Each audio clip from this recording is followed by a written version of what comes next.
Bismillahirrahmanirrahim. Syarat yang ketiga, wasiat itu adalah tidak boleh bertentangan dengan ketentuan Allah, baik dalam Al-Quran maupun As-Sunnah. Ya tentu saja dasarnya jelas. Rasulullah SAW bersabda, La ta'ata fi maksiatillah, innama ta'ah fil ma'ruf. Tidak ada ketaatan dalam melanggar aturan Allah. Yang harus ditaati itu adalah ma'ruf. Ma'ruf itu mastahsanahu syar'u wal aqlu, yaitu yang dianggap baik oleh akal dan syariah. Hadis ini diriwayatkan oleh Muslim yang lahir 206, wafat 261. Ya, seperti pada syarat yang kedua, ketentuan Allah melalui Rasulnya tidak boleh berwasiat melebihi 1/3. Dan itu kalau atau hibah melebihi 1/3, karena itu bisa timbul penyesalan kan. Jangan-jangan hartanya sudah diberikan, sudah diwasiatkan, ya tahu-tahu umurnya panjang. Ya salah satu contoh ya Sa'ad bin Abi Waqqas. Ketika Rasulullah SAW berkunjung kepada beliau dalam keadaan sakit, dia mau menyedekahkan harta 2/3.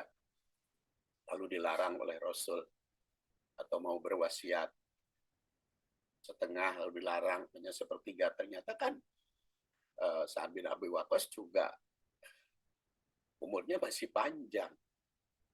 Jadi pada saat itu tahun ke-10 kan, 10 Hijriah. Sedangkan Sa'ad bin Abi Waqqas wafatnya tahun 55. Berarti kan sekitar 45 tahun lagi hidupnya ya. Jadi kalau Sa'ad bin Abi Waqqas diizinkan oleh Rasul bersedekah, kan repot. Makanya pada orang tua jangan karena sayang, kadang-kadang sayang kepada istri yang baru lalu dihibahkan hartanya kepada istri yang baru, tahu-tahu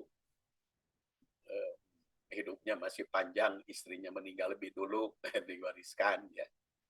Oleh karena itu syarat yang kedua dengan ketiga ini dalam wasiat merupakan satu kesatuan, tapi tidak boleh melanggar aturan Allah, dan memang taat atau perintah itu hanya pada aturan yang sesuai dengan aturan Allah. Karena di situ la ta'ata fi maksiatillah, innama ta'ah fil ma'ruf. Tidak ada ketaatan walaupun orang tua berwasiat atau siapa saja amanat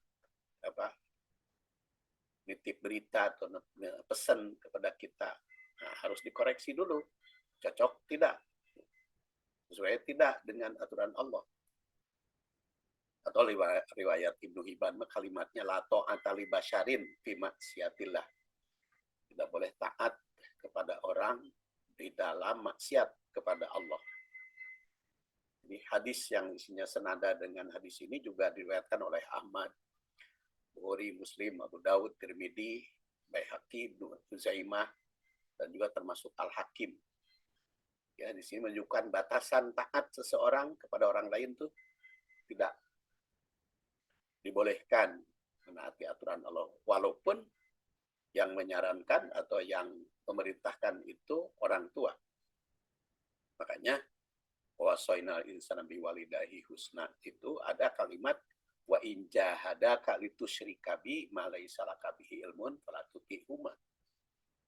Di situ ditandaskan walaupun maksa orang tua itu kepada berbuat musyrik, itu harus dikoreksi. Bila ta'at li basyarin bi maksiatillah, yang diriwayatkan oleh Ibnu Hibban. Ibnu Hibban itu kan lahirnya 270, wafat 354 ya. Ini sama dengan yang diriwayatkan oleh Muslim yang lahir 206, wafat 261. Jadi tidak ada tidak ada keharusan taat kalau aturan Allah itu atau yang diwasiatkan itu tidak sesuai dengan aturan Allah. Artinya begini, yang si penerima wasiat itu mengoreksi kepada apa yang diwasiatkan. Jadi bagaimana kita tahu sesuai atau tidak dengan aturan Allah kalau kita tidak mengkritik, tidak membanding-bandingkan. Dan di dalam wasiat juga kan ada ketentuan bil ma'ruf. Di dalam ayat wasiat sendiri kan ditegaskan oleh Rasul Shallallahu Alaihi Wasallam, yaitu kutiba alaikum idza hadara ahadakumul maut in taraka khairanal wasiyah lil walidain wa aqrabin, itu bil ma'ruf. Nah, ini kan ada bil ma'ruf, jadi wasiatnya itu. Dan itu haqqan alal muttaqin, merupakan hak bagi orang-orang yang bertakwa. Jadi yang wasiatnya harus secara ma'ruf, yaitu yang dianggap baik oleh akal pikiran dan syariat Islam, dan yang menerima wasiatnya juga harus mengoreksi ma'ruf atau tidak. Jadi oleh karena itu tidak ada ketaatan kepada manusia yang tidak ma'ruf, yang tidak sesuai dengan aturan Allah. Terima kasih. Assalamualaikum warahmatullahi wabarakatuh.